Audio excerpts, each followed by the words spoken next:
What is up, Pittsburgh Steelers fans, and welcome back to another episode of the Steelers Preview. A little bit of a different music, different vibe. I like it. We are back previewing Zach Frazier actually this week. Not the NFL schedule release. We thought it was going to be today. It's not. It's next Wednesday. We'll talk about that. Let's welcome in the other host here, Dave Schofield. What's up? Yeah, that was kind of they kind of set you up for it and then pull the rug out from underneath you with the schedule. I had been counting down the days to that day because that's when they had done it the last 2 or 3 years, 2 weeks after the first night of the NFL drafts. But hey, if they got to do something to get it right, I understand. If they're just trying to spread out, making us follow along, that's a little bit low. Come on, I want to know which games I'm going to. And if you listen to the show this morning, which ones to be like, that could be trouble. Yeah. Bryan Davis. What's up, Bryan? I am just so glad to be here, fellas. So the rumor is that Christmas Day and the Wednesday game is screwing everybody up at NFL headquarters in New York. I guess that's why they're waiting an extra week. You would have thought they would have been able to figure this out already. I don't buy that for a second. I don't. That's a good one, Bad. I like it. Unless they're getting pushback, like from teams that might have gotten the schedule and said, whoa. You might have some influential owners that are like, listen here, what's going on? And honestly, if it is Christmas Day, good, because I think it's ridiculous that the NFL's trying this. I'm all about expanding the game and the reach, and people say, well, I like watching and all that stuff. At some point, you got to say enough's enough. We're just going to stick with what we normally do. But I digress. Who is ready for some Scotty Miller football is the question we're going to start the show off with today. Dave, I know that move probably moved the needle for you a lot. What did you think about the latest addition to the Steelers roster? They added someone to the roster? Yeah, that's right. I mean, my goodness. Jeff, I'll ask you this question. Does that change your 53-man roster prediction? I'm trying to think if I had Quez Watkins. No, but maybe. I think he has a legitimate chance at making the team. Yeah, I know, and not that he doesn't. But I'm just really wondering, does it really move the needle much for you? No, I mean, no. It's another body there. Yeah, we'll see what happens. Bryan, what about you? To quote our opening theme, I think I like it. And the reason I think I like this is Scotty Miller just like 2-3 years ago was pretty special with Tom Brady in that Super Bowl run, if I'm not mistaken.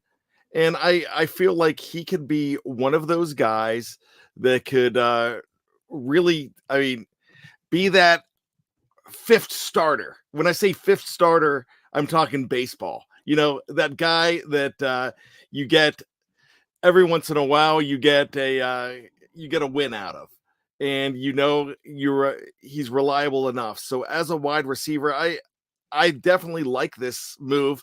I like the fact that they're bringing in guys and they're saying there's an open competition, just go man go. And sorry, there's going to be some casualties. However, if you perform well, you're auditioning. I want to give some credit to the account Steelers Takeaways on Twitter and X. And this guy, I've had him on my Monday morning conversation. He goes by Steelers Takeaways, so that's what I'm going to call him. He brought up a really good point. He said, if you look at Scotty Miller, who was with the Falcons last year, and Michael Pruitt, who the Steelers also signed from the Falcons last year, go to Van Jefferson if you want. He said, don't think that those last two, Pruitt and Miller, aren't also brought in to say, look, they know the offense. Let's help everyone else get acclimated. Yeah, they're trying to make the team, but they also have a pre-existing knowledge of what Arthur Smith is looking for, and I think there's value in that. I don't think they sign these guys to just come in and help coach. They don't waste roster spots like that, but I think that there is value in having some of these players in that spot. For some reason, Scotty Miller just reeks of oh my gosh, who was the small guy from North Carolina who was best? Don't say Ryan Switzer. Yes, that was it. He reeks of Brian Switzer to me. Ryan. Come on, he's still Ben's little buddy. Ben's little buddy. That's right. That's just, so I don't know. I didn't want to spend a lot of time on Scotty Miller, but I wanted to get Charles' take on it. I think that the Steelers. Let's do a quick over under.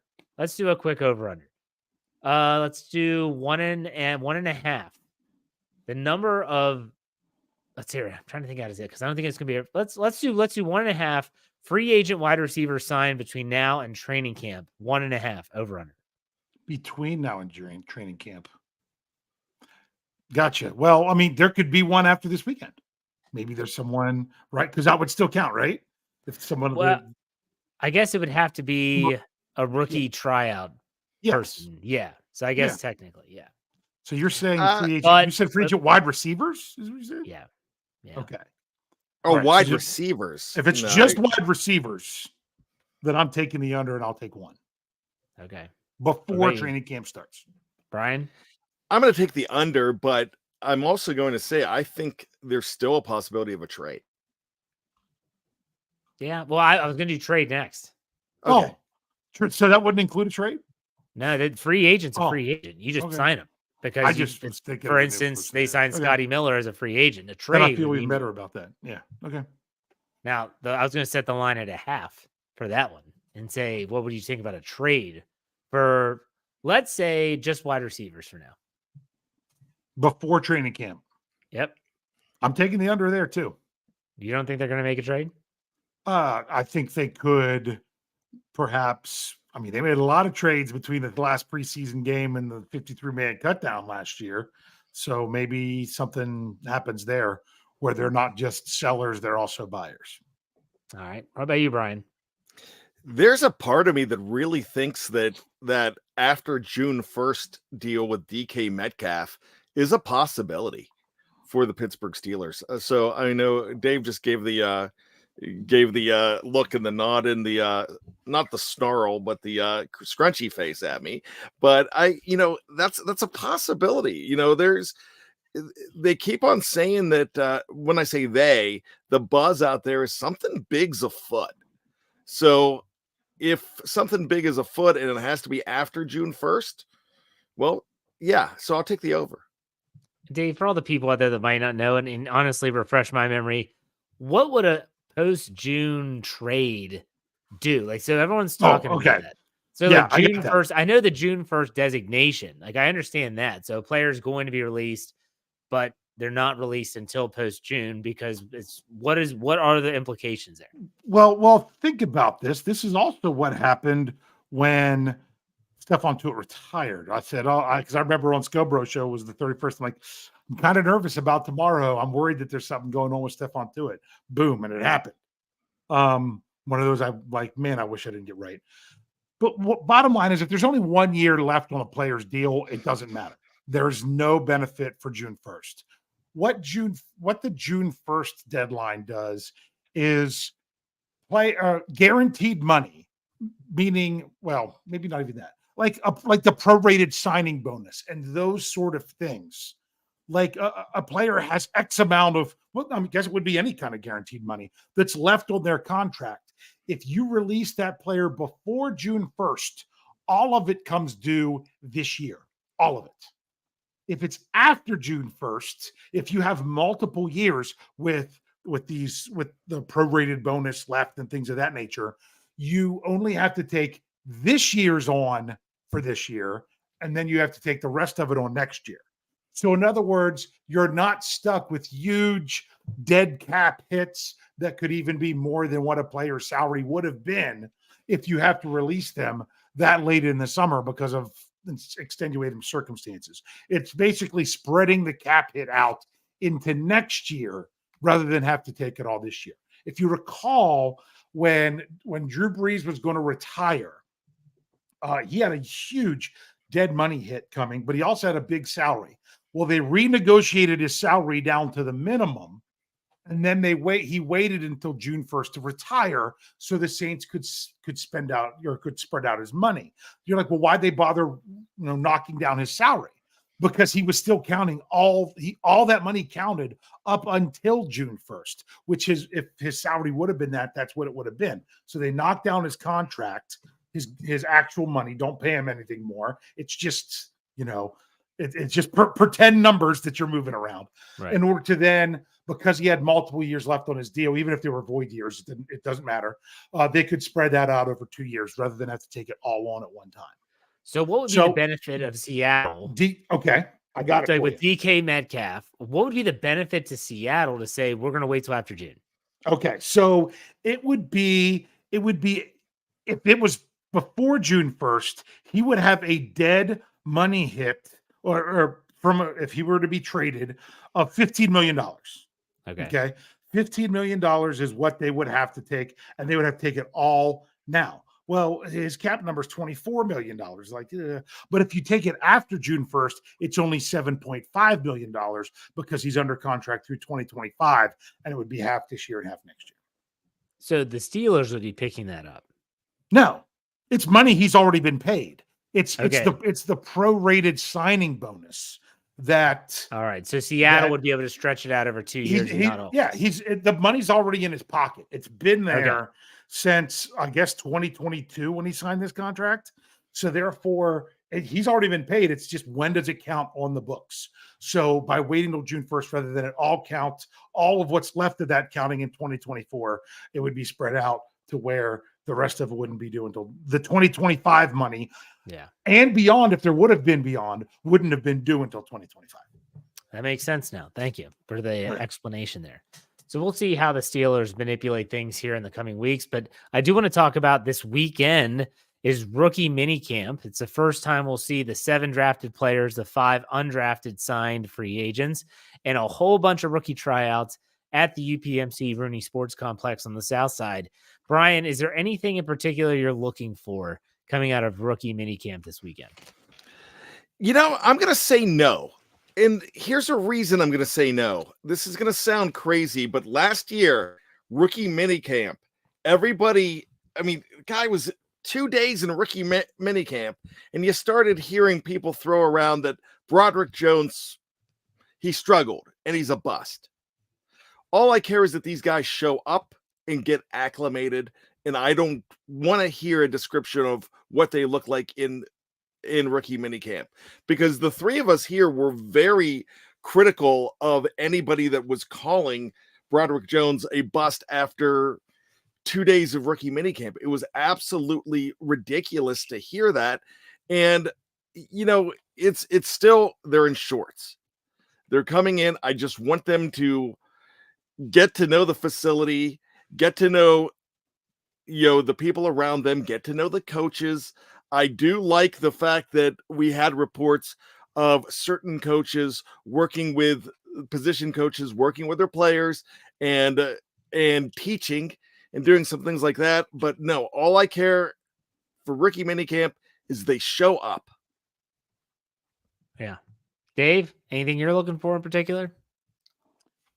Well, the obvious answer of what you're always looking for anytime players are getting together or playing or through training camp or any rookie mini camp is that you want to find out that everyone's coming out clean on the other side from an injury standpoint.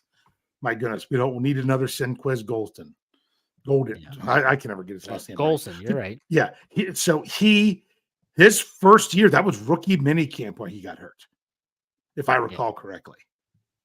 Because it was OTA. It wasn't even training camp yet when he got hurt. Okay. So I thought it was rookie mini camp. If not, it was in the OTAs right after it. But yeah, don't put too much stock in somebody looks great or somebody doesn't look great, because they're out there, they're running drills. It's their first time doing stuff. How long have they had a playbook? Things of that nature. They're supposed to be there to learn. And you're starting somewhere. It's kind of like when I would talk to my athletes. I'm mainly thinking of my track athletes when they were, throwers. We would do when we started weight training. I'm like, it's okay if you're not lifting very much. You've got to start somewhere. The key is let's get that good start and build from there. Don't be embarrassed that you can only bench press the bar. All right. That, you're a freshman. Yeah, that happens. Okay. But but don't let that keep you from growing. So if I would rather guys come out at rookie minicamp and get reports like Bryan say that they're not doing too well, where they're messing things up because they're taking it as a learning experience. I'd rather get that than guys go out there and they're just, playing it safe so they don't look bad or anything like that, where they weren't getting the most out of the experience. I know for me, and I did a whole podcast or half a segment of my podcast on Friday about what to look for. I think one of the things that I look for the most is the fact that this is going to be for the drafted players, especially the first time they're in front of the media in that setting. And so most of the time, the drafted players, they're in front of the media one time. So Troy Fautanu, probably day one, he goes over, there's a scrum, and he's being peppered with questions. I'm curious how they handle that. You know, I mean, just how do they handle the questions? Do they look comfortable? Do they look uncomfortable? We've all seen those players that is the one place, like, in front of the media with microphones in their face, that you could tell they would rather walk over coals than they would do that. And it's okay. But I'm curious with how they handle the media, especially some players that we haven't really heard too much from. Your Peyton Wilsons, your Mason McCormicks, your Logan Lees, things like that. I'm curious to see what they think and how things are going. I'm also curious to see if any veterans show up. Not that they're going to work out, but that typically some veterans will show up. Sometimes I remember Ben Roethlisberger in the waning years of his career, he would go and actually throw to receivers a little bit during the rookie minicamp.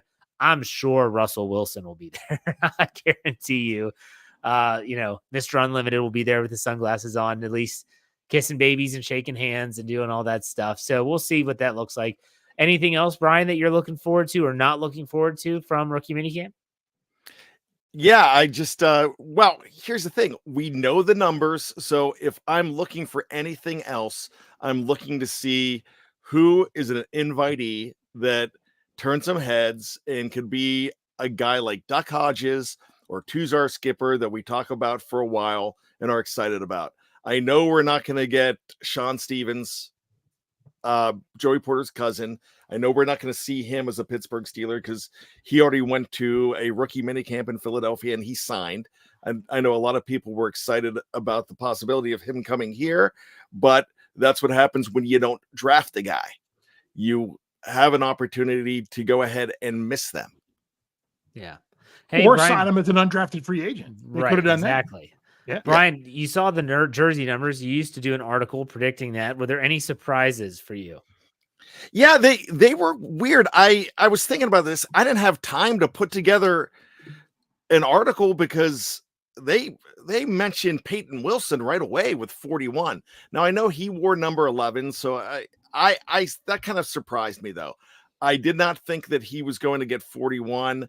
I don't think I would have guessed any of them, with the exception of I knew number 76, 54 right away. We're going to go to Fautanu and Frazier. I knew they were going to go there. It made sense. I might have been able to guess Roman Wilson if I tried, but I don't think I would have got any of them. They were kind of bizarre numbers. I thought Logan Lee's 74 was odd. And then 66 of 66. I thought that made sense. Yeah, I mean, it's a guard number. I have no problem with that. I think that, correct me if I'm wrong, the last 41 was Bobby Spillane, right? That actually played. I know that's a duplicate number right now. There's another player on the offensive side, I think, that has 41 last I checked. And then 29, which went to 6th round draft pick. Oh, gosh. Ryan Watts. Then Ryan. It was Levi Wallace last year. That was Levi Wallace, but I think that's a duplicate number as well. So I believe it is. That one actually is not at this time. 29 is not? 29. 41 is. That's okay. And what's crazy is with 41, they're both on defense right now. I thought that because it's really... linebacker Peyton Wilson and safety Jalen Elliott. Okay, they usually don't do that. That's odd. Yeah. Well, this is on Steelers.com. So don't go out and buy that Peyton Wilson jersey just yet. All right, just wait a second. Now, if you want to get Zack Frazier's 54, or if you want to get Troy Fautanu's 76, I think you're fine. Go ahead. I don't think those are changing anytime soon. But yeah, it'll be interesting. Dave, any final things about rookie minicamp that you're looking forward to? Yeah, new pictures for articles. With them actually wearing black and gold. Yes, I always do. That'd be good stuff. That. And you'll get to see some cool videos. Media will be there. Individual drills, they're allowed to film those. So don't fall in love with some of this stuff, though. Like I see it already with other mini camps that are going on, OTAs. Joe Burrow throws one pass and it's all over your Twitter feed. Oh, look at Joe Burrow. He threw a ball. Like, yeah, he's going to come back from his injury. He's going to be healthy. Like, what are we celebrating here? So, all right, let's take a quick break. When we come back, we are going to dive headfirst into Zack Frazier, Steelers' second-round pick out of West Virginia University. We'll be right back after a word from our sponsors.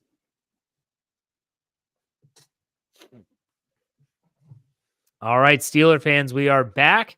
Thank you all for hanging in. It's part 2, and we're going to talk about Zack Frazier, the number 54 that we mentioned right before the break, out of West Virginia University, or as I said growing up, everyone said WVU. It's not WVU, it's WVU. It's W. That's who you play for. So Zack Frazier goes to the Steelers in the second round. I know that we all had the pleasure of live streaming with Shannon White as the pick was coming down, and let's talk about the process. We did this last week with Troy Fautanu, talking about the process, players that were available, the Steelers staying where they did. Dave, what did you think about the process leading up to the pick of Zack Frazier? All right. Well, you guys know that I said it, that if the options were not there at 20 and there was no one wanting to trade down, that the Steelers took Zack Frazier that high because they valued him that much and there wasn't anything higher than that on their board, I wasn't going to be upset because I felt like he was that important to make sure they got him. So then I was ready for them to trade if they needed to. The thing was, they knew more if they needed to or not. I'm like, hey, as long as there's 2, it feels a little bit better because someone, how it's going to be. But, they had their pulse and everything. So when they were actually able to get Zack Frazier at pick 51, I said it before, every time I ran a mock draft, and I ran a bunch of them to get ready for the mock draft on Scobro Show, it was very rare that Frazier was there. But anytime that he was, I was taking him. That was my pick at 51. My goodness, one of them I took Graham Barton at 20 and Zack Frazier at 51. So much so, but if he was there, he was the pick. I just still can't get over that it worked out. I'm so used to these kind of things being a little bit of a disappointment for the Steelers. But it worked out. And then, hey, even a guy that you thought, well, if they're not available, they might go with this player. No, they end up drafting Roman Wilson with their next pick. So I really liked how it worked out. No extra capital. And you still got the guy that I believe is the most ready to go center because he's played it so much recently compared to the other guys that were drafted in the top 150. Dave, were you like me as we watched and you saw Jackson Powers Johnson being drafted by the Raiders in the second round? And you thought to yourself, crap, they got to trade up. They got to trade up. Go get it. I was saying it on the live chat, or on the live stream. Shannon and I, I really wanted Shannon there up until Frazier was picked or the Steelers picked, whichever happened first. Right. I really thought that was what we needed to have to make for the best content. And we were both nervous. And I kept saying, I'm like, go get him if you need. I'm like, don't let him go off the board. Go get him. And you know what? They didn't let him go off the board. They got him. They just didn't have to go get him. That's true. Bryan, what was your thought about the process leading up to the Zack Frazier selection? Well, you know what? I actually consider Zack Frazier the highest picked center in the draft because Jackson Powers Johnson was drafted as a guard for the Las Vegas Raiders. So Graham Barton went in the first round, and he's going to be a center for Tampa Bay. Oh, okay. But he also hasn't played center in 3 years. But so Tampa Bay did say though that he is a center for them. Yeah. All right. So I was going with Dave's philosophy though. So I'm glad he said that because I realized that. I kind of thought he was more of a guard and a hybrid, so I wasn't sure where he was going to be played in Graham Barton. But when we're looking at this whole pick, at the beginning, as soon as they picked Fautanu, it was like, now go trade up and get Frazier. And I said all along, you don't have to trade up to get either one of these guys, Powers Johnson or Zack Frazier. I said one of them has the ability to fall. And the way they were ranked going into the second round, they were both ranked total players behind the Steelers pick at 51. So I kind of felt pretty good about it. Then I got nervous. As soon as he went off the board, Jackson Powers Johnson, I'm like, all right, now you got to do it. Go ahead, make that trade. I was waiting for the trade, but we were looking at every single player. And it seems the last couple of years, if we had a player that we coveted, last year it was Darnell Washington. And when I say we as fans, we as Steel Curtain Network, we're watching these guys and we're like, they passed up on them. And I was doing the same thing with Peyton Wilson. It was like, oh man, I wanted this guy. I guess they don't want him as bad as I thought, as bad as I wanted him. And then you turn around and they had a plan all along and it came to fruition. However, they got lucky.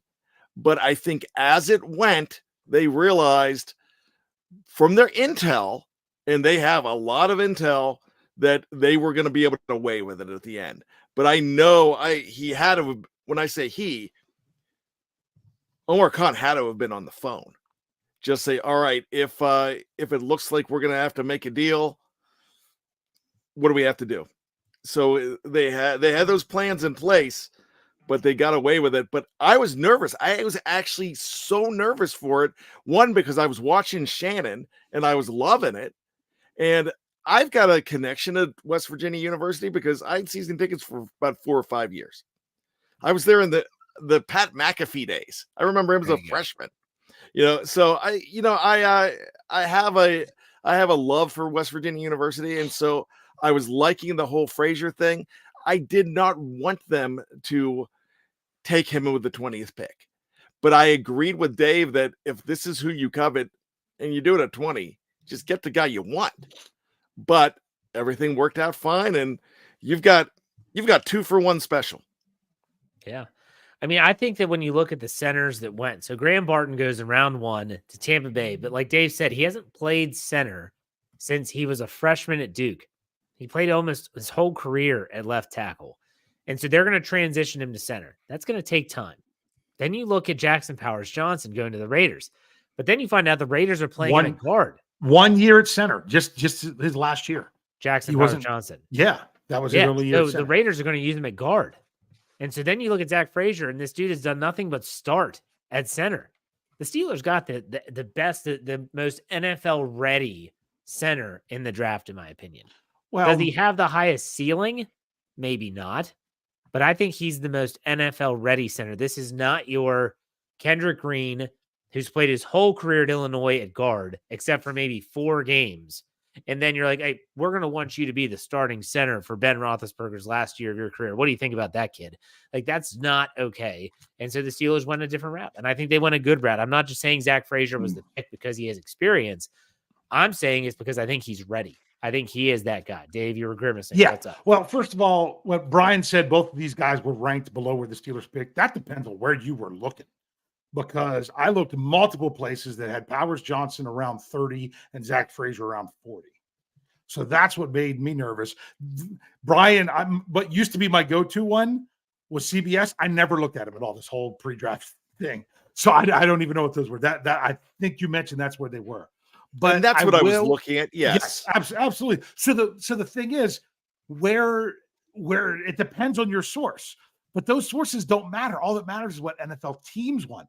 All it takes is one team to value a player more than others, and especially if 2 teams are valuing them, then you're going to get into a battle for those kind of things. But the one thing I do want to say, Jeff, I believe that Frazier was the most NFL ready of the top tier centers.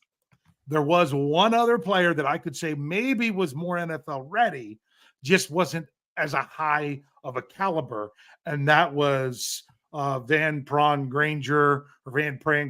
He had 40 some starts at Georgia. So of course he had the experience as well. I just didn't know if it was as translatable to the NFL as what Frazier appears to be. So he's another one to keep your eye on with things that I wouldn't be surprised if those 2 guys that had the most experience are the ones getting the playing time earliest in their careers. I can't even remember where Granger ended up, or Van Pran or whatever. Buffalo, yes, that's right. So I wouldn't be shocked if he actually gets in the mix just because he has so much playing experience. But I expect Zach Frazier to be a higher caliber player. Well, that brings me to my next question, which is, Dave, do you think he starts day one? Day one or week one? There's a difference there. there. Week one of the regular season, he is the starting center. Yes or no? I'm going to say yes, because I think he's so good. I think he'll grab it. He's not going to be I don't think he'll be the starting center day one of OTAs and day one of training camp. Now, who it's going to be, I don't know. I talked about that at the very end of Scobro on Tuesday night. That's one thing I'd love to know. Who's the internal candidate that Omar Khan was referencing, or sorry, the internal option at center that they talked about? Because I think that's the person who's going to get the first snaps at OTAs and maybe even training camp.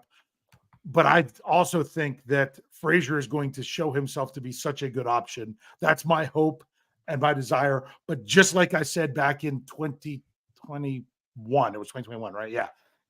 I want him to go out and play so well that they're like, we don't have a choice but to put this guy out there. Not like, and I don't want it to be like, oh man, we have no other option. He's got to be the guy. Yeah, it's a good point. Bryan, what about you? You think he's a week one starter? Right now, I think yes as well. Usually they don't like to do that, but they have the guys they want to do that with. And the last was Marquise Pouncey that they were really considering that high. Did Kendrick Green start week one? I think he did. Yes, okay. Yes, he did. Yeah, because he started the first 15 games and that was it. So with a guy like Frazier in the pedigree, I think that they kind of feel like they can plug him in. Mason Cole has not been signed back to this team. I kind of don't think it's going to happen unless there's some kind of injury now. And I know everybody, grimace is the word of the day, but people would grimace when I say Mason Cole. But if there is an internal option, then they might be going with a Herbig in that spot as a placeholder, and I'm talking a paper placeholder, not one of those nice ones that mom only brings out at Christmas time. I think Spencer Anderson here is kind of like the wild card. Dave and I talked about him on our 53-man roster prediction when he was on the Let's Ride podcast, and how they value him, a guy that they say can play all 5 positions on the offensive line. Could he be that center that Dave's talking about? Maybe. Could he be that Kelvin Beachum type? Because I think Kelvin Beachum could do it all as well, if I recall. Kelvin Beachum played some center. Yeah. So, I mean, he played all down. Yeah. So, who was the center, by the way, since we're talking about centers? Was it Velasco that filled in? Fernando Velasco. Yep. Is that his name? Okay. Yep. He played well that year that he came in and filled in for Pouncey. Don't know why that just popped into my head. Yeah, and honestly, if it's Spencer, then I feel even more confident that if it's Spencer or Herbig, I feel even more confident that Zack Frazier can move ahead of them. If it's something where they were specifically moving Daniels to center, that's a whole different thing to actually move somebody away to then have to overcome it to go there. I don't know that I like that option. I'm not saying that should be the option, but you can't rule out that option that's what it is either. So we'll see how it goes. I just want the Steelers to have someone playing center. Great. That's what I want. Yeah, so we don't have to talk about it. Yeah. They have the center, and he's the center, and that's it. And that's all they got to worry about. That's one last thing they have to worry about, I should say. So, yeah, it's going to be fun. I hope it works out the way that the Steelers plan it to. And they got their guy with Zack Frazier. So, Bryan, anything else about Zack Frazier you wanted to bring up that you find interesting? Like he grew up a Dolphins fan? You know what? I saw that, and for some reason, I thought he grew up as a Cowboys fan was the rumor, but so it's official Dolphins? They lived in Florida, so he was a Dolphins fan. He was at his uncle's house when he got the call from the Steelers, and his uncle was a Cowboys fan. I see. Okay. No, I don't care about who you're rooting for. I mean, like, gosh, as a kid, that's not a problem. I mean, that's just bad upbringing.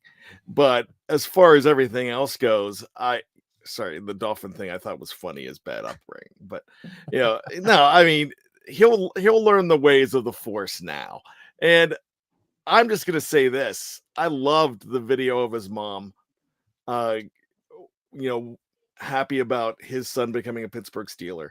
So that was something really cool. I just kind of think that there's a lot of pressure being put on this young gentleman, but he seems like he can handle it. And when both Dave and Jeff say he seems the most NFL ready, yeah, I believe so too. I think this could go down as an exciting draft where you are wondering at the end of the road, you're wondering who is going to be the Joe Green Great Performance Award winner. Just like last year, they could have gone in any direction, and usually it's not like that. So I think there's a possibility that it might go down to week 17, week 18, where they're still trying to figure out who the best rookie is.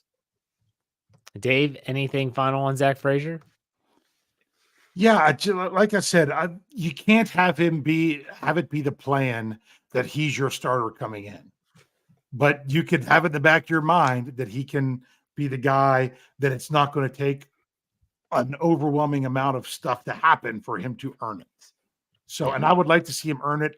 I'm still leery because, like I said, especially with a 17-game schedule, the Steelers want to ease those rookies in. That's what they want to do. That's what their tendency is going to be. So Zach Frazier has to break that. And I know people are going to want to talk about Dan Moore Jr. and Kendrick Green, and they started Kendrick Green. They had no other. Their other option from Kendrick Green was BJ Finney or JC Hassenauer, right? Yeah. I think it was Finney they didn't have any good options because of the salary cap going down and what they did there. That was just a whole different scenario. I mean, my goodness, the Steelers used void years in contracts during that offseason, something that they've never done any other time before or since. So that's to look at that as your model, that's your outlier. But it still doesn't mean that he can't do it. It's just he's got to do the Marquise Pouncey thing. He's got to be the guy that they're like, wow, we'd be foolish not to put him out there right now. All right, let's shift gears here a little bit before we go to trivia. And you talked about easing in players. So whether you like the Pittsburgh Pirates or not, if you follow Major League Baseball, this Saturday is a big day for the fan base. And that is Paul Skeens, first round pick from last year, is making his Major League debut against the Chicago Cubs. And there's just kind of like a hum about, see it on social media. People that follow the Pirates are texting like, what do you think? What do you think? Let's talk about this in Steelers context. What was the last time the Steelers had a player that there was like this buzz about? So Ben Roethlisberger, there was a buzz, but no one really expected him to come in and play right away. And if it weren't for Tommy Maddox's elbow injury and Charlie Batch being out as well in week 2, he probably doesn't play right away. Can you think of a player that the Steelers have drafted that, I'm going to say drafted, because you could say that Minka, there was a lot of anticipation after the trade, but that was like right then. Like Paul Skeens has been dominant ever since he was signed by the Pirates and all spring training and down in AAA Indianapolis the whole time. And there's just been this anticipation. Give me a player that you can think of that is equal to anticipation of, oh my gosh, we can't wait to see this guy. Dave, you have anyone in mind? Okay, so it doesn't have to be like it was week 1, right? No, I think just the anticipation of seeing the player. That doesn't even have to mean that the player played particularly well out of the gate. So I'll give you an example. You mentioned Ben Roethlisberger. I think he did. Yes, he had to come in a little bit sooner, but after the preseason, everything, there was a lot, and being drafted so high, there was a lot of anticipation to see him, even though you didn't know when it was going to be. Yeah. I mean, honestly, you could say the same thing about Kenny Pickett, mainly because where he went to school with the fan base and everything, and being a first round pick. So, and being a quarterback. Yes, exactly. And so that takes to a whole new level. You got to go when they drafted Sidney Crosby. Well, I was just talking Steelers, but no. Oh, you were Sidney just Crosby Steelers? I thought you were still going yeah. all Pittsburgh. Okay. Well, because you were applying it to all Pittsburgh. Crosby but is I would say that. Crosby is absolutely a perfect example. Like when he was drafted, even though he Yes. was only 18 years old. I mean, the guy was an assistant, like was an alternate captain for like his entire I think it was rookie year. They gave him the A on his sweater. So pretty crazy. But no, you're right. That's a great example. Bryan, did anyone come to mind for you? I liked Dave's answer of Kenny Pickett. I've really no, because well hold on. Let me bring this one. You'll know this, and you lived it. I really wasn't aware of the Steelers at this time. But what about a guy like this you see on the screen now, Bryan? Rod Woodson, Dennis Pavlik, and a couple others said he was not supposed to be drafted by Pittsburgh, but were Steelers fans pissed because he was kind of, well, maybe I'll run track instead, because there was a little disgust there. So was there a anticipation for Rod Woodson? It's funny because fans were scared that they were never going to see this guy, possibly because of the track thing at Purdue, because he was the Olympic year was coming up the next year. He was drafted in 87. And then you had a head coach in Chuck Noll that he poo-pooed guys that didn't show up and weren't there. And he actually demeaned guys. I mean, history, revisionist history has Chuck as an awesome dude, but Chuck Noll and Bill Belichick were one and the same. They were prickly guys, and they were not happy-go-lucky guys. And he almost made it feel like Rod Woodson was persona non grata. But there was a lot of excitement with Rod Woodson at the time. But funny thing, he was a corner, drafted to the Pittsburgh Steelers, did not win the Joe Green Great Performance Award, and another corner did. Second-round pick out of Clemson, Delton Hall. So, yeah, there was excitement for him, but there was a lot of poo-poo, too. Yeah. That's it. I was going to agree with that with Bryan because, I mean, you had to wait till November to see him, right? There was a lot of frustration by that time. And it was out of sight, out of mind, it became. Yeah. But also, you got to remember, too, that was a strike year and a scab player year. So everything was a muck in 87. I think, too, that sometimes this anticipation can also lead to a really hard crash. We saw it with Kenny Pickett, obviously, which led to him being traded. But someone said in the live chat, and I think it's a great name to throw out there, is Troy Polamalu. In 2003, when the Steelers traded up to get him. So it's not just like, oh, they were sitting there and they just picked the best player that was left on the board. No, they traded with Kansas City to go get him. And then he comes in. And he's not the Troy Polamalu that we expected. He's openly talked about how he struggled in the NFL with the new schemes and the new responsibilities. And really when Dick LeBeau came in is when he found his way. But that was in 2004. And so I think in 2003, when Troy was drafted and they traded up to get this guy, that's when the dreaded B word started being used. Oh my gosh, this guy's a bust. He can't play. He's not any good. What did they trade up for him? Yeah, it panned out. But I think in terms of anticipation, it was there. Some other names that people talked about were Ryan Shazier. I think there was a lot of excitement when he was drafted. I think there's one a little bit more than that one. What's that? Because they traded up so high for him. How about Devin Bush? Yeah. I will go ahead. You're going to trade from 20 up to 10? There's some anticipation there. How much would you all say the anticipation is for the quarterbacks this year? Whether it's Russell Wilson or Justin Fields. I mean, they've completely gutted the quarterback room. I think that maybe it's more anxious than anything. Well, and I think it's more anxious about preseason. Then you can maybe get excited once you see them in black and gold. I'm not falling for preseason again, Dave. I fell for preseason last year. I can't do it again. That's no. That's because Matt Canada can only scheme up something against a vanilla defense. He can't counterpunch. He can't figure out what they're going to do to stop him and then do something else that takes out what they're trying to do against him. He plays checkers. That's all he did for 2.5 seasons. He play plays checkers, Tiddlywinks. and you can Tiddlywinks. win playing checkers in the preseason.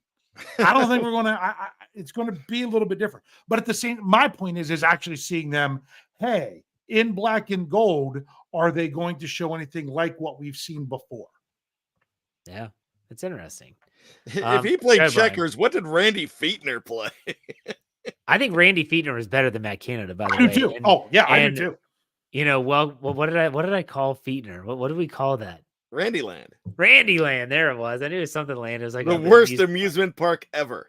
but it was better than Matt Canada. So, yeah, it's going to be interesting to see. What about? And Dennis gives us another one here. He said, "Surprised no T.J. Watt mentions." He was drafted 30th, right? He was drafted 30th, and I remember some people saying, and that's why I kind of was like, well, I want to take a wait and see approach. Everyone said this is a workout warrior. You know, his spark scores were through the roof. His RAS was crazy. And everyone's like, but is he going to play? Is he going to pan out in the NFL? Is he just, and it was a nepotism JJ's thing too. Yeah. Is he just JJ's brother? You know, like there were a lot of questions there. I was excited, but it's going to be interesting. I was too, but not to the point where, you're like, this is the guy. Can't wait to see, buy tickets. Like the Paul Skeens thing this weekend. Tickets went through. I'm sure you can't find a ticket to that park this weekend. They sold out, I'm sure. Yeah. And that's why they announced it when they did. That's the difference. I mean, and that's why I like the Kenny Pickett example, even though it was my example. I'm not patting myself in the back or anything, but because people were looking at the schedule and trying to work around trying to say, oh, if I want to go to this game, this could be when Kenny Pickett starts. Yeah. People were actually looking at that when they were doing that to try to be there. Oh, this could be his first start. Let's get tickets there. So I don't know that we had, that people were doing that with TJ Watt, even though he's the best player on the team right now. I just don't know that that's what was going on his rookie season. And what a fall from grace. All right, let's do some trivia. Brian, did you figure one out or no? Yes, I just have it complete right now. All right. So here we go. We're talking about Zack Frazier, the 14th center since 1981 to be drafted by the Pittsburgh Steelers. Now, I want to see how many of these guys you can name. We're not going to spend a lot of time on it, but Dermontti Dawson does not count. Dermontti Dawson was drafted as a guard. Yep. And because in the second round in 1988, and the center of the future that played 27 games was drafted in the third round. Was that Lanza? Was that the name? That's Chuck Lanza from Notre Dame. Okay. So I'll count that as one. Okay. But who were the other centers? And they had to be drafted as a center. Okay, so Marquise Pouncey. Yes. Kendrick Green. No.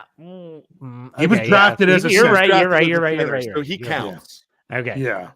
So Zack Frazier, if you didn't hear me say that one. You said Pouncey. You got to go back before. Did they draft Doug Legursky, or was he undrafted? He was an undrafted free agent. Live chat, Hardings was a number one pick of the Detroit Lions. Yes, he was not drafted. Did you know he didn't play center until he went to Pittsburgh? That he was not. He was a guard. He was a guard for Detroit, and they transitioned him to center. And he was a guard at Penn State. Yeah. What a smart player. That's crazy. Wait a second. Who's the guy? Shoot. Didn't play for the Steelers. Is he the one that Ramon Foster beat out? To make the 53? Here's a guy. The guy you're thinking of played 110 games, drafted by the Steelers out of Penn State. Yep. Who is AQ. it? AQ Shipley. And he played he had a long career, right? Yep. I mean, 110 games at center. But none for the Steelers. Yep. So, of course, you got Pouncey with the most games, 134. But there's actually a guy. They threw some picks at late round through I don't know if it was Tomlin or just before Tomlin, other than Shipley that they did at center, and it just didn't work. Like J.C. Hasnar and B.J. Finney, they were all undrafted, I believe. Yeah. Yes. Okay. Yes. So, I'm telling you, there's somewhere in the mid 2000s they took a center in one of the later rounds, and he never played. Actually, there's a guy that they took at center in the 5th round in 2001 that played 77 games at center for the Steelers. I'm thinking of later than that because there I'm was not saying someone he else started, but Chucky Jacoby, Drew Brees' Oh. center. Oh yeah. Played But then, no, 77 games. after him, there was at least 2 centers that they drafted in late rounds. Drew There was a center Kaler. in Ben, yeah, there, I was gonna say there was a center in Ben Roethlisberger's draft. Drew Wasn't there? Kaler in the 6th round. I wouldn't have been able to. And Marvin Phillip in 2006, no games played. Then you Okay. had Shipley, Pouncey, and Green. And that's so it. So that makes sense. Okay. So I knew there was a couple in there that were late. Let me bring out some notables. Okay. Rick Donnelly in 1981 played 71 games, played 21 for the Steelers. Randy Rasmussen played 31 for the Steelers. Dan Turk was mostly a long snapper, played 17 for the Steelers, but 218 games in the league. And that was 1985. Then you had Paul Oswald, 2 games for the Steelers in 87, which I think they may have been, they quite possibly could have been scab games. I'm not sure. Chuck Lanza, who we talked about, that Dermontti Dawson was not supposed to be the center. He played 27 games. Ariel Solomon was a guy, that Colorado connection in the early 90s. He was a 10th round pick that was 45 games for the Steelers. And here's an interesting one. Kendall Gammon was drafted by the Steelers in the 11th round of 1992.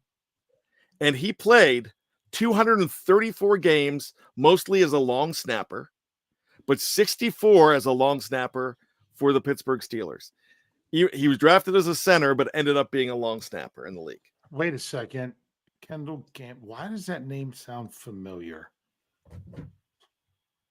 He started 16 games as long snapper 4 years in a row, starting in 92 to 96. And then I think they brought... He was a Pro Bowler, wasn't he? I think it won, not for the Steelers. Yeah. As a long snapper. In the league, okay. Yeah.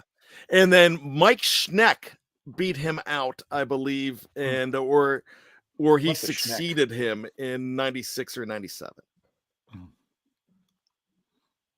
There you go. There you go. Good stuff. Good All stuff. right. All right.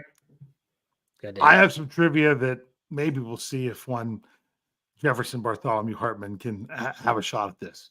Zack Frazier is in a very unique position. Let's see, my wife even checked. What was it? What's the AI thing? The chat. There's something T that she even was trying to find this answer there. I went back and checked every draft pick ever by the Pittsburgh Steelers, and Zack Frazier is the first ever draft pick by the Pittsburgh Steelers that has a Z in both his first name and last name. Oh, wow. Who was the last player to play for the Steelers with the Z in both their first name and last name? Chat GPT, thank you, Valley Ford. Yeah, she tried. They didn't have Zack Frazier. They should actually update it, but I went back and checked it because I didn't trust it. I don't do that AI stuff. Did they have a guy named Shabazz? I think so, but I don't know that it was. Okay, I'm now going to give you a hint. This is a huge hint. He's still on the roster. They have another player on the roster right now that has a Z in their first name and last name.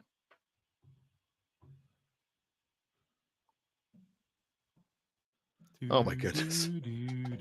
He must not play much because I don't remember typing it. Oh, he was called up for one game from the practice squad last year. So he didn't play. Okay, that's great. He was on special teams. Exactly. No. I have come on, people. Wiki doesn't have a Z in it. Someone in the live chat. Someone's got to have it. Yeah. Really? To quote the great Cosmo Kramer, to sneak in his WR5. He's still in the mix to sneak in his WR5. That's one Dez Fitzpatrick. Oh, I forgot about Dez. Yeah, Dez out of Louisville, I think. Yeah. Is his first name really Dez, or is that a short? Well, it's listed as Dez on the Steelers website, so I'm counting Yeah, him. he was drafted as Dez Fitzpatrick too. I don't know what his real name is, but I think that counts. So Okay. here we go. Now, who was the last player drafted by the Steelers to have two Z's in their name at all? It just so happened to be in their, in this case, last name. Jason Capizzi. When was that? Was he drafted? No, he was on the 2008 team out of like IUP or something like that. I don't think he was drafted because He wasn't drafted. That I've scrolled right past him. I'm just thinking about Amos Zeraway, and I know it's only one Z. Yes. So. There's, I mean, I was going to say, who was the last player drafted by the Steelers that had a Z in their name? I'll ask you that one. Jeff, can you get that one? Last player drafted with a Z. The most recent player drafted with the Z in their name before Zach Frazier.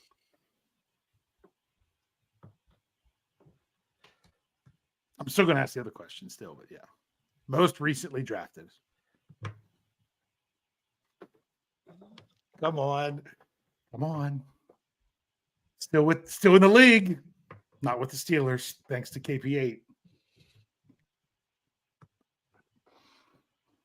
Or maybe I should say KP8's wife.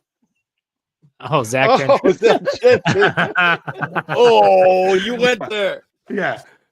Zach Gentry. Zach Gentry. But the last player, now it's time for the hint for the other question. The last player drafted with two Z's in their name. And now I'm saying this person was drafted. They played a lot of games for the Steelers. They did. So it's not like it's someone you've never heard of.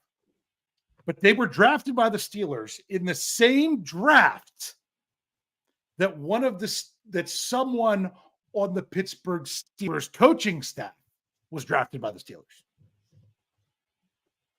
They were in the same Steelers draft class with one of the Steelers' current coaches. Is the coach is Curry? He wasn't drafted by the Steelers.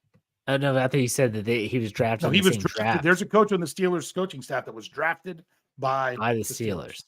Okay, I misheard that. And this player with two Z's was in that same draft class.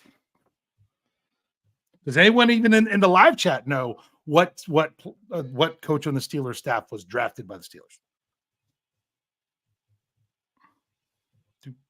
Oh my gosh! Wow!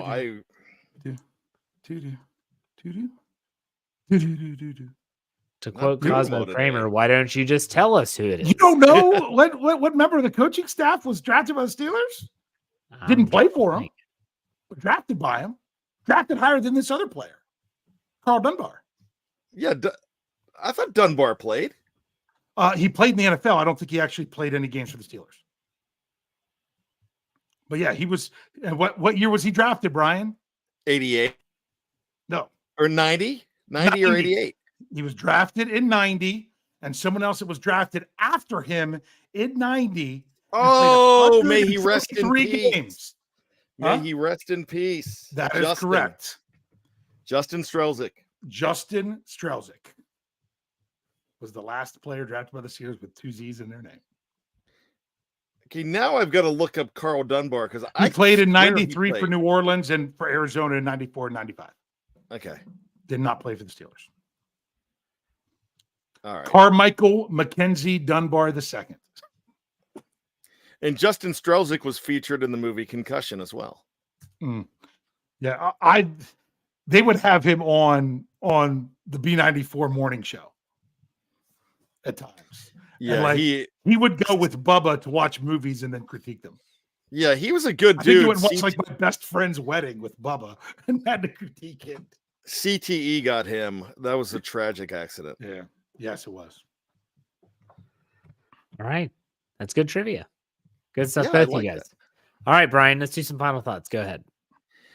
All right, here we go. Now we're getting into the time where we feel like after rookie minicamp that it's going to be a down time.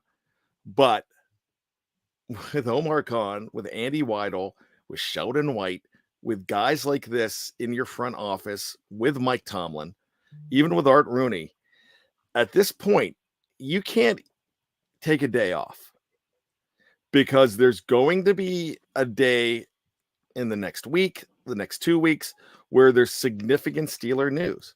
So just keep it right here on Steel Curtain Network. I know it's the obligatory plug. It's shameless self-promotion, but keep it here with all of us, not us, but everybody else who represents Steel Curtain Network, because there is going to be some kind of news from now in the next month that's going to turn your head. And to quote Freedom Williams in the CNC Music Factory, it'll be a thing that makes you go, All right. Final thoughts, Dave. Hey, we're not talking about the schedule. Bryan and I already did our exercise in futility of trying to predict the schedule, but that was still a whole lot of fun. So now we got to wait another 6 days for it, but then we'll come back and we'll do another exercise, not as futile as other ones, of trying to predict how the Steelers do based on the schedule. Because if you listen to this morning's Stat Geek, where they play certain teams, where, when, how things fall on the schedule actually does matter in giving them a little bit more success or taking it away some. But this is what we do now. We're going to have some reports from rookie minicamp. We're going to be getting into OTAs in what is that, like 12 days or so, I think is I mean, they're OTAs now, but the actual, what is it, phase 3, when they could actually do 11 and 11 and things like that. So we're into this small portion of football in shorts that will get us into the beginning of the summer, but then we'll have that lull. But hey, be here for it. We'll continue to bring it to you the best that we can. And as I say, as we're here with my two good buddies, where else would you rather be to talk about the Steelers? Bryan? Let me go ahead and hats off to one Dave Warren Schofield, because that Stat Geek today, this was born out of Here We Go, the Steelers show, and Kevin Smith talking about the teams that beat up Steelers that you don't want to play afterwards. And he just wanted to know the Baltimore Ravens, like what happened after you play the Baltimore Ravens. And it was born out of that. And we were just joking around that somewhere Dave Schofield is twitching right now. And so when I was on the phone with him, I brought it up to him, and he was basically challenge accepted. Now I've got a show. He went and did the research, and that's what you get with Dave Schofield. So hats off to Big Dave. Yeah, absolutely. So next week we might have a shuffled lineup. We might be on Wednesday to talk about the schedule, to do our annual prediction festivities, and I want to have one last thing to say here. This Sunday is Mother's Day. And so for all the mothers out there that might have been Steeler fans that raised their kids the right way with being Steeler fans, or maybe you're like my mom who tolerated the Steelers and my nonsense and used to tell me, Jeff, if you could only put your mind to something worthwhile instead of mindless baseball averages and stats from baseball cards and football cards, well, they tolerated the nonsense nonetheless. So to all the mothers out there, happy Mother's Day, including my very patient wife, who's the mother to our 5 children. I do appreciate all of you guys, and ladies, I should say. But nonetheless, it's been a great show, guys. Thank you very much. Dave, why don't you send us out like you always do? Hey. See you next week. NFL schedule.